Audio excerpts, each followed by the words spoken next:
You are listening to Amplify Your Success Podcast, episode 119. And today we're going to hear from someone who has built their business by leveraging other people's influence. So let's get started.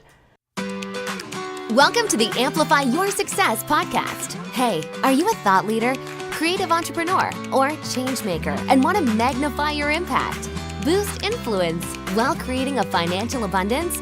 Stay tuned for today's inspiring episode with your host, Melanie Benson.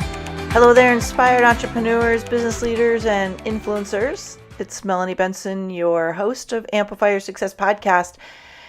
If you've ever wondered, how do you get really influential people to collaborate with you and do projects with you? And basically, how can you tap into their influence to help build your business faster? Then you're going to love today's episode. I've got a friend joining me who's going to share his really cool strategy for getting really influential people, authorities, celebrities to basically let you borrow their influence. Before we do that, I want to remind you about the Own Your Bold Challenge. And the reason this is such an important 5-part training for you is I'm going to teach you how to boost your influence, how to reposition yourself as the authority in your market, and literally how to cultivate a platform that you can collaborate with influencers and celebrities to build your own business. It's totally free right now at ownyourboldchallenge.com. Here's what it is. It's a 5-part training. They're very short trainings, but very powerful. It's literally like you're getting access to 5 days of coaching with me for absolutely free. And each day I'm going to walk you through how to establish your big, bold goal, how to take massive action on that by shifting your mindset, what authority platform you need right now to help showcase your expertise and attract more of your ideal clients, and one of my favorites, how to soar by using leverage to build your business more quickly. And last, I'm going to give you a spotlight to get things done quickly. It's all yours at ownyourboldchallenge.com. Now let's get into today's episode. All right, listen up. I've got another great guest joining me today. Let me introduce you to Ryan Williams. Now, Ryan is a strategy consultant and a keynote speaker who has worked with companies including Google, Microsoft, Disney, Minecraft, Activision, Warner Brothers, and the National Association of Realtors. So that's quite a varied spread. He's also launched and marketed Snoop Dogg's podcast to iTunes. Now, just hearing that, I know I have to go listen to it, right? He's the author of The Influencer Economy, How to Launch Your Idea, Share It with the World, and Thrive in the Digital Age, and hosted a podcast with over 100 rare interviews with a number of prominent leaders like Seth Godin, Kevin Kelly, Jamel Hill from ESPN, and Troy Cotter from Spotify. Inc. magazine declared it the number 7 podcast to make you smarter, better, and wiser. He's also been featured in Inc. magazine, Huffington Post, Success magazine, Business Insider, Social Media Examiner, and the USA Today. He's been a stand-up comedian, performing at the famed Improv, ran a comedy talent promotions company, worked as a film assistant on HBO's The Wire, Ugly Betty, and on Breach for Oscar-nominated Billy Ray. Ryan, is there anything you haven't done? Well, excited to be here, Melanie. And thank you. That's I wrote that bio, so I hope it sounds great. Well, it did. It was very impressive. It felt very influential to me.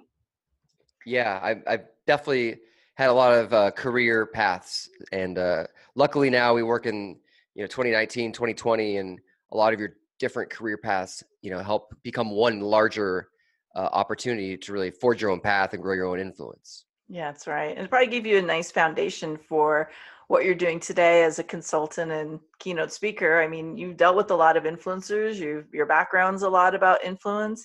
Maybe give us a little snapshot of how you found yourself in all those different paths and got to being a consultant focusing on influence. Yeah, it started, I would imagine, when I was 12 years old. I used to call Larry King's radio show.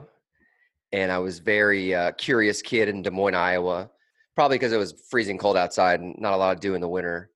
and I would call him under my bed and ask him questions about sports. And then Larry King nicknamed me the Red Baron. And so if you can imagine like a much higher pitched version of myself, and Larry King talking, Red Baron, hello. I hear you in the sky, Des Moines, Iowa, and getting really into this. And then I ended up becoming a regular caller. And it's so funny because, I now live in LA, and it's come full circle, and I've had breakfast with him multiple times, and I've collaborated with him. And so I feel like from a young age, I was always curious about, what was out there, what was next. And that comes full circle now because my consulting, whether it's generating business opportunities, networking, helping others to really spread the word of what I believe in, and storytelling, is really something that I've had like since a young age in my life. I love that story. I didn't know that. Yeah. I have this picture of little Ryan under his bed, like hiding out from his parents, little fort, little blanket fort, talking to Larry King. That's awesome. Yeah, just like hoping they didn't come in my room this is at 11 o'clock at night. And so on the one phone in your house, right? Exactly, right. The landline that I'm praying my mom doesn't pick up to call someone. I feel like that's a skit from a movie for sure. Oh yeah, it's all about the Red Baron, and that's really how things come full circle in the end. Because without my podcast or my book or really any of the work I'm doing, right now, what we're talking about, I wouldn't been able to even talk to him. I would have been just another ordinary person. I'm sure this guy gets pitched all the time. And so I was able to really stand out because I had that book, and I was able to teach them something, at the breakfast when I first met him about influencers and marketing. And it was really cool because ultimately, a lot of people think their stories end early, but you never know when that story will end. And when you can really, the metaphor I use is punching outside your weight class, and working or collaborating or partnering with someone who's a little bit or much bigger than, who you are in the business world. I want to unpack this idea of influential people for a minute, because I think it's a term we throw around a lot, and I use it a lot in the work we're doing here, like helping people transform into influencers. But what is an influencer really, and why is it so important to someone else's success to connect with those influencers? Yes, I'll start by telling you what an influencer is not, if that works for you. I love that. A lot of people think influencers have a lot of followers, they get a bunch of likes, or their websites get a bunch of impressions. But at the end of the day, those are all vanity metrics, and they're fleeting. And for all you know, Facebook tomorrow will change the algorithm, and you're doing Facebook Lives, and suddenly none of your friends see them. And then we've all been there. You get that notification from Facebook. Would you like to buy ads? That's where we are now with social media, and getting followers on Twitter doesn't matter as much anymore. So ultimately, you are your own platform, and you have to create your own opportunities and build with something. And so influence is really making a dent in the world. And it's something that, like, if someone Googles you in 20 years, then they're going to find that you actually did something that mattered. And through that, you can grow collaboration and opportunities around that. And so if you were to look at this on a straight line, the more you collaborate, the more influence you gain. And I grew up in Des Moines, Iowa. As I mentioned, there's a lot of farms in the Midwest and silos, right? So silos are when you're by yourself.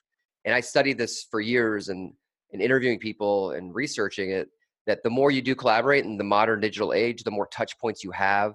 I found that my research proved that if you have a book or a video game or a movie coming out and people in your networks share it in threes, so people have seen it 3 different times in 3 different areas, then that's like their most likely point to ever opt in to be a part of what you're selling or building or creating.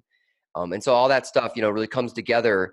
Finding clusters of people that are 5 or less is really where true influence can be derived. If you're the known expert or trusted resource in that group. And so a lot of the data really shows that it's more focused and specific, and it can be very niche-like.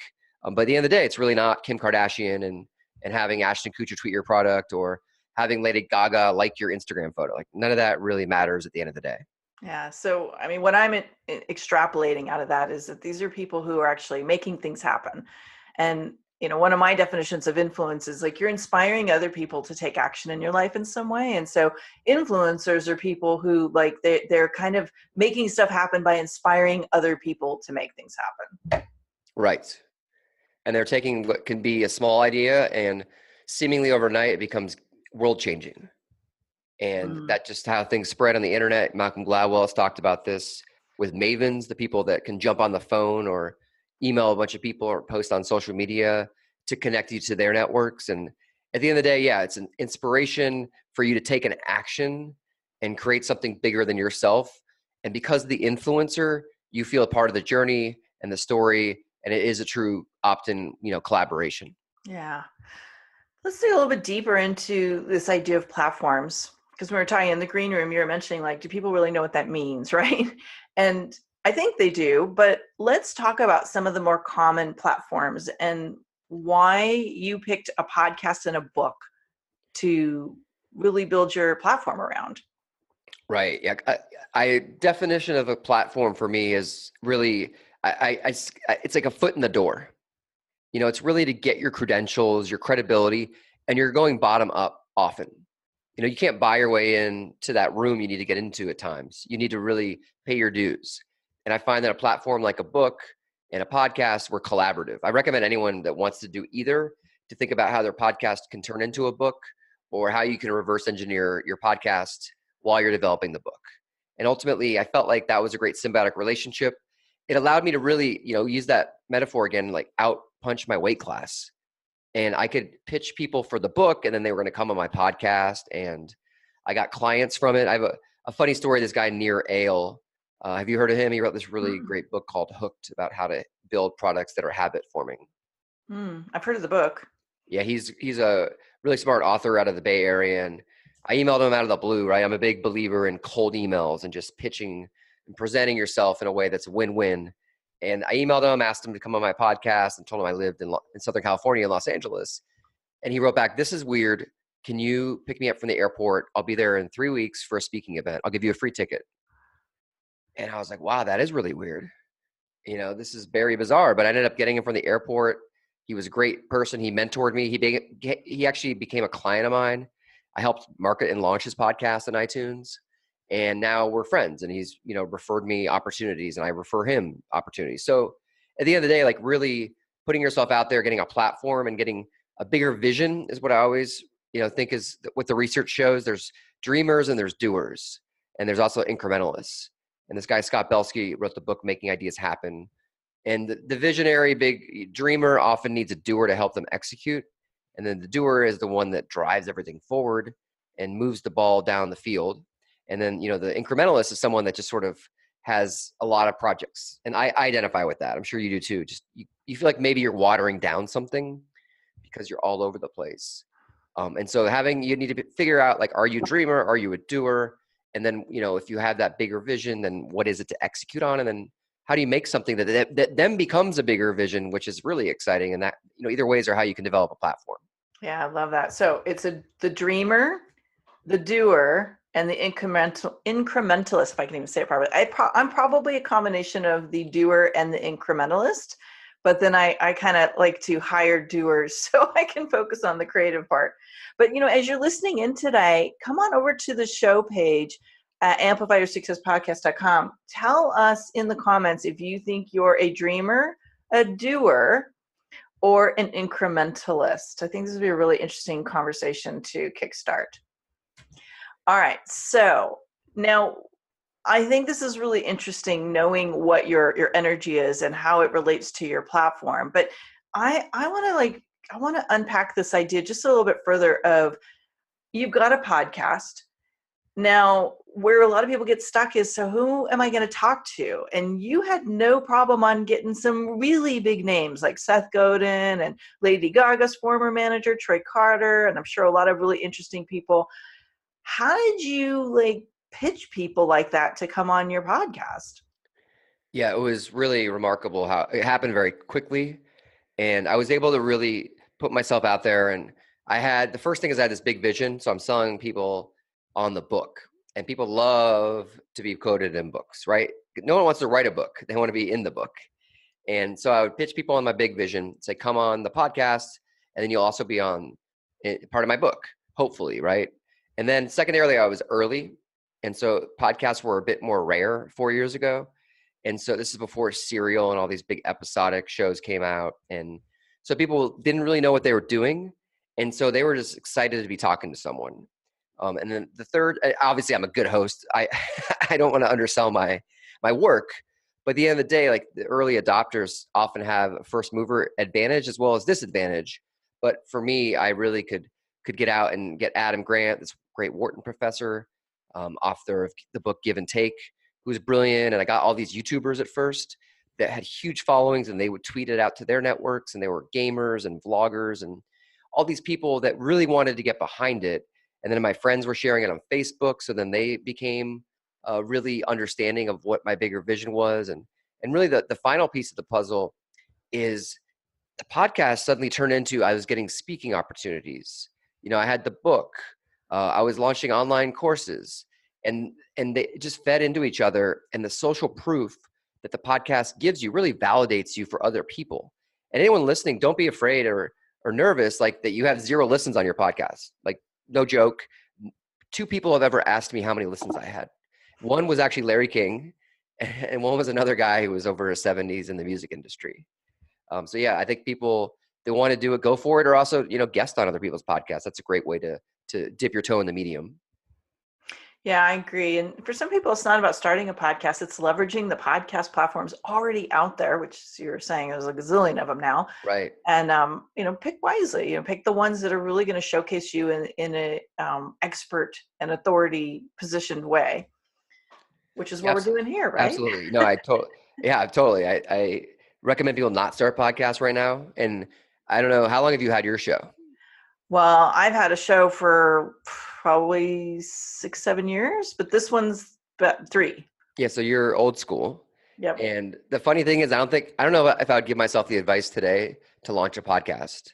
And frankly, I'm on hiatus right now, but I'm surprised that we all keep doing this. Obviously there's something here of value, and oftentimes the ROI isn't selling ads.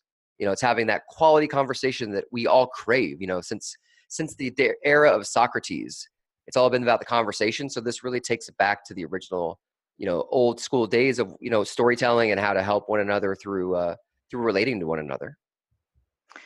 I agree. And I think that podcasting is growing. I think what you were saying about 4 years ago, nobody knew what it was, and now everybody knows what it was. But then we have to remember there's a whole part of society that still doesn't listen to podcasts. And there's been some studies done. I guess it's one of the fastest growing industries out there today. And literally there's projections that it's 20% of people listen to audio podcasts in their car right now.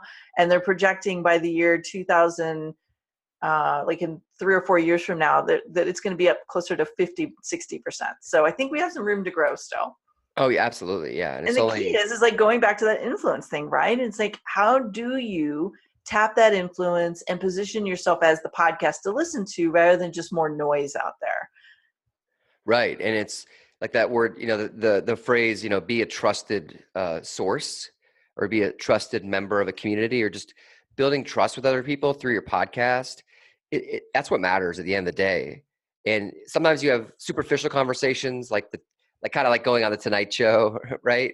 Where people come in, or Larry King Live, and they have a pre-scripted story, and those aren't always the best guests, but ultimately, like having a podcast or just guesting on podcasts, you become better at answering questions. You media train yourself effectively. And then also, like, being on podcasts shows people that you're a storyteller. And so you don't know even where that will lead to down the line. Yeah. And I think, honestly, the whole reason for having a podcast is to figure out like who you are, so people know, am I attracted to that, or does that repel me? Like, I'm not interested, right? Because we're not always everybody's brand. So it's a great way to showcase exactly who you are and be authentic to your brand in your podcast. Right. I totally agree. So I love this idea that we can actually build up spheres of influencers. Like, we can build up a community of collaborators. But I think there's an intentionality that you use in who you reach out to. And you reached out to me. You pitched me originally and shared your book. And, we built a relationship around your book. But like, how do you go about picking who you want to reach out to and build that relationship with? Yeah, I mean, it's hard, right? We're all incredibly busy, and we don't have time to focus on the little things. But I believe fundamentally, if you have a gut feeling about someone that you could build some sort of rapport with, that it's just worth reaching out. And so I really think about people's brands and I'll just be honest, are they, like we talked about, are they overly salesy? Are they someone I would hang out with ordinarily? Or are they someone that really gets the bigger picture, that it's about 5 years down the line? And we can all make money tomorrow selling products. But do you want to build relationships for the long run, or do you want to make a little bit of incremental money right now? And I feel like a lot of times in California and Silicon Valley and Los Angeles, people often have the wrong priorities and they want to burn relationships. Like I mentioned, I launched Snoop Dogg's podcast. And when I got that on the front page of iTunes, it got me some client referrals and some notoriety, and people were really impressed by it. We got like 60,000 downloads in a couple hours, and it really was a great achievement for me. But I felt like at the end of the day, a lot of people were trying to work with me like they weren't on brand with my values. But of course, you got to take the money, right? It's hard to turn it down. But at the end of the day, like if I'm collaborating with you, there's no monetary exchange yet. And that's really what my book was about, was the bartering and exchanging of ideas and occupations and work online, and how we could be in the other side of the planet from one another and collaborate on some sort of project that, studies have shown that side projects now are becoming more a part of your full careers than ever before. And so working on things for free that you think are, completely insignificant to your life outside of just giving you a well-being and feeling better about yourself, there is now more of a path for a segue where that fun collaboration could turn into, hey, let's make this serious and bring it together. Mm-hmm. Yeah. And I'm a huge collaborator, but I'm also really picky about who I collaborate with, because I found that a lot of people, they see collaboration very differently. And if you were going to guide somebody on maybe some rules of engagement, like what they need to look for to open up a really I want to use the word healthy collaboration, like something that really is worth putting our time and energy into it, what would you tell someone to focus on? Yeah, definitely. I would avoid, finding people that want that quick deal, and really thinking about where you want to be with people in 5 years. And then when you evaluate people, I always recommend, sizing people up. There's another great book called Give and Take by the author Adam Grant that I mentioned. Have you read that before? I have not. I'm putting it on my list. It's a good one. And you could even just read a couple chapters online and listen to Adam on my podcast or any others. And he talks about how there's givers, there's takers, and there's matchers. And that's really the three personality paradigms for people. And if you're a giver, that means, you could give with your own self-interest, and that's really one element, or you could give so much that you're exhausted. Like think about those days where you feel like you've helped everyone and you're like, I haven't gotten any work done because I've had 3 meetings with coffees of giving advice, or, something like that. Right. So there's 2 types of givers. Then there's the taker. Those are people you want to get rid of in your life or you just accept who they are, right? You accept that they're a taker, but they're the people that put their own interest ahead of yours, and you want to weed them out. And then finally, the matchers are most of us. I help you, you help me, you scratch my back, I scratch your back. And so I often do sizing up people, give them tests, and I think that with you, we had natural conversation up front. And I think that, I always believe in transparency. And if you feel like someone's a taker, don't hesitate to cut them off. And if they're a giver, don't feel like you're over giving. And I think a lot of people make mistakes because they're anxious. Like I suffer from anxiety, and I was clinically depressed in my early 20s. And while I was doing stand-up comedy to make things worse or better, I'll let you be the judge of that. But when you think about like over giving, that's exhausting. But at the end of the day, like think about someone who can make this a win-win. And so you're both giving with your own self-interest that are aligned. Yeah.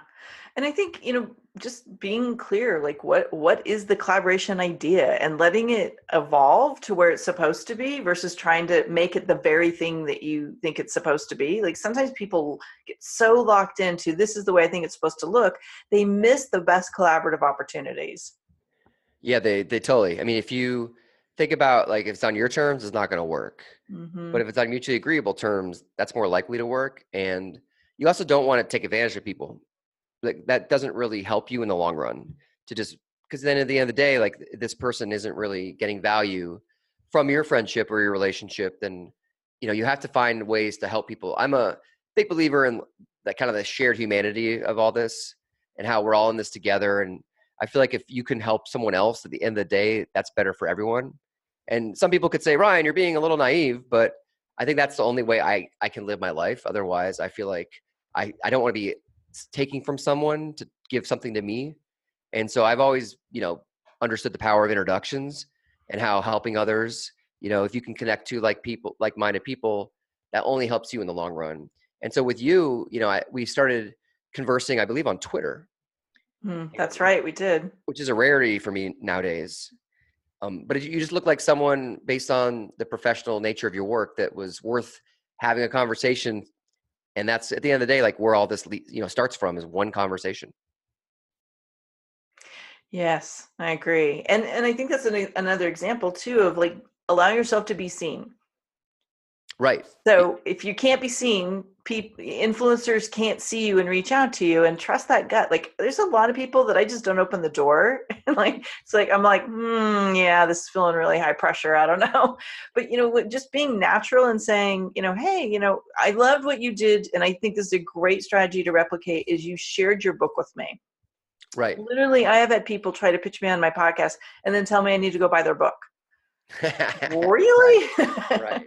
Like, be generous of spirit, right? Like, you want me to review your book, you want me to talk about your work, then, make it easy for me. And that's one of the things that I think, if you want to influence influencers, make it easy for them. Make it a win-win all the way through. Yeah, 100%. Like having them opt into it. So there's no pressure. They feel like they don't owe you something. There's nothing worse than presenting yourself to someone and they feel like it's a favor.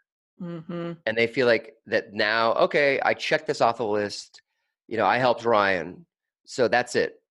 And when I went after people to come on my podcast, and even to getting clients now, I focus on the right people that I think would opt into what I'm doing. And I don't go after Microsoft first, right? Like, you don't go after the big CNN or Microsoft or Google as your client. Like I spoke at Google in Mountain View 2 years ago, and I then spoke again in LA's office, and I didn't pitch Google from day one. I built myself up. I put some videos on YouTube. I networked my way into Google to get the right introduction. At the end of the day, like going back to my podcast and my book and all that social proof, it really can, I think you can cut the line. I don't know if you agree with me, but like podcasting allows you to cut the line. Like I get into events for free. I sponsor events and give people, barter with them on my podcast content and ads. And I feel like I've accelerated a lot of career opportunities because I was just able to get in the room because my podcast validated the work. Yeah, I think you're really dead on this. And I guess I want to just reinforce one thing here. It's great to be guests on other people's podcasts, and that does really position you in a more influential way. However, hosting the podcast is where the real influence kicks in. And that's because you own that conversation instead of being on the other end of it. And so it does change the dynamics significantly. And I've been really fortunate in my almost 20 years career now, where I've built up some very influential relationships, and it does open a lot of doors. I get invited to a lot of events. They want the influencers in the room. They want the people who people know, like, and trust to be in that space. So yes, it does open lots of doors, but you do have to be intentional, and you have to, this is not like, okay, it's just throwing a bag of candy out. Like, you're working this process. You have to be intentional about how you grow your reach through that platform. Okay, so I have to ask you this before we start to wrap up. You mentioned earlier you don't know if you would give someone the advice to start a podcast. I know you've helped a lot of people launch their podcasts. So if it's not a podcast, what would you suggest someone do right now to really grow their reach as to those influencers? Yeah, I think, I think I do recommend podcasts if it's right for the people that are looking at it. Like if it aligns with your vision, you want a platform, go for it. Or if you want to build a platform to find something bigger, go for it. But podcasting, you have to be curious. You have to be curious about conversing and hanging out, talking to people and being proactive. And not everyone feels that. Mm-hmm. And so I just want to make sure people know what they're getting in for. But I firmly think it's a great opportunity for yourself. Okay. But yeah, I'm I glad you think, clarified that because I yeah, still think it's one of the best platforms. So I was really curious yeah, why you wouldn't do it. And I think what I'm hearing you say is you have to have the passion for it. right. Otherwise it becomes work. I have a client right now who is a major influencer in Australia, has this massive body of work. She has absolutely no interest in starting a podcast. So we're working on a different angle for her. But if you do have the curiosity and you do love having conversations and you do like to collaborate, this is the ultimate collaboration, right? Being able to co-create a conversation with someone else that people are going to get value from. Absolutely. And I think a lot of people that I see out there, they start podcasts because they go through the motions. They want to build their network. And I feel like a lot of people just kind of a land grab. They're like, I want to get a podcast because then I can become a lot more successful in network. And I'd say that's could be a great reason for you or not a great reason for you. And, I think that it's just so easy to start one. To your point, you don't want to just have something that's not good enough for standards of quality, right? And you shortchange yourself in the long run. And Yeah. Yeah. And but ultimately, you got to have the passion for it because otherwise it's work and nobody wants to work that hard, right? You want to do the no, things that are in your zone of genius and light you up and give you fuel. Like I love the conversations I get to have, but I also get to be really choosy. I don't let just everybody on this podcast. I had to be inspired by what the person's up to. So I'm really glad that we connected that way. Ryan, you put together a special resource for our listeners. Would you mind explaining what it is and we'll tell them where they can get it? yeah, for sure. I mean, I have my next book is on storytelling, or actually, I have a couple gifts. I can give you a storytelling, which is my next book. It's a preview of it, and it's 3 stories to tell. Actually, I can just give you both these things because I like your listeners already. I can tell we're gonna collaborate in the long run here. Oh, we are totally. There's so much more we're going to do. And so it's a how to tell 3 stories like a badass or authentically. And I turn a talk into the 3 stories. It's the underdog story. It's where you overcame an obstacle. And this is based on studying TED Talks and how people pivot around and reframe themselves. And it has a fixer story where you help people solve problems. And then you have a authority story, which is what we've been talking about a lot today. And so I give you the frameworks for how to start, beginning, middle, and end to tell those stories. And the output would be you'd have a framework for everything. And then finally, I can give people this influencer pitch document. It's headlines, it's body copy, it's a big Google Doc I share with people, and they can just grab it and drag and drop any pitches. I've used them to reach clients like Seth Godin, people like Snoop Dogg. Everyone not Snoop Dogg personally. Don't get me wrong. I'm not besties. You don't with have Snoop Dogg. his cell phone number. You're not texting every day. I've been around him, but I've not done anything else. So Okay. I'll give those both out because I'm already a fan of this. Awesome. I love it. And I think having some templates that you can customize makes it's so much easier to figure out how to reach out to someone than if you're starting from scratching your head going, what am I supposed to do? So thank you for putting those together. We will put the links in the show notes. So you can head over to the show notes at amplifyyoursuccesspodcast.com and just look for episode 119, I believe it is. I may have that wrong, but you can definitely search for Ryan Williams. And Ryan, I like to wrap up with something I'm super passionate about right now, and that is bold moves. What do you think is the boldest move you've had to make to get where you are today? Interesting. I would say that's a great question, but usually if you're a podcast host, you know that when you say that's a great question, that means you're stalling to find your answer. It could be a bold goal that you pursued, but something bold you had to do to kind of shake things up and get where you are today. I actually got laid off a couple years ago when I was working at Disney. And I cried in a parking lot in Burbank. And then I went to drink margaritas with a coworker. And then finally my wife and I took a trip together, a vacation to Palm Springs for 2 nights. And then I got a better job 2 weeks later and I got more equity, but I had to take a job in sales. And I wanted to work in social media marketing. That's what I'd done at Disney. So I had to I got a raise and more stock in this new startup, but ultimately I had to take it on the chin and reinvent myself at a company where I felt like I already paid my dues. And that was defeating. But I think in the end, it's bold. I think you need to make decisions that are best for you, your family, and your bottom line. And if that means you got to pay your dues again, then sorry, Charlie, like that's where we are. Like everyone's paying their dues again, seemingly monthly, because the world's just moving so fast, and you can't expect everyone to be on that same wavelength that you are to catch up with you. And so I felt like I was more advanced at Machinima, but then I had to pay my dues and start over and, get back into sales to start things. And then Machinima ended up getting acquired by Warner Brothers, which was great for my career. And so at the end of the day, it really worked out for me. Well, that's a great story. And I'm glad you brought this up, because I think even if you are in business for yourself, you're working for someone else, you're in collaboration with other people, like things are radically changing every day. And if you don't have the strength to continually reinvent yourself and like roll with the punches, it's really easy to sink instead of swim and like move with the current. So that's a great example of bolding up and taking a bold action. And I'm glad you did. Yeah, absolutely. Yeah, here I am. That's right. So Ryan, thanks so much for joining us today. I hope we'll see the reboot of your podcast coming up. It's coming up soon. Yeah. Okay, good. Yeah, Keep me posted. We'll link it up when you're ready. Actually, I'll link it up anyway. I'll make sure everybody's got a link to your we podcast. Still got the archives up. That's good. All right. Well, thanks for listening in today, and more good stuff coming your way. Thanks so much, Mel.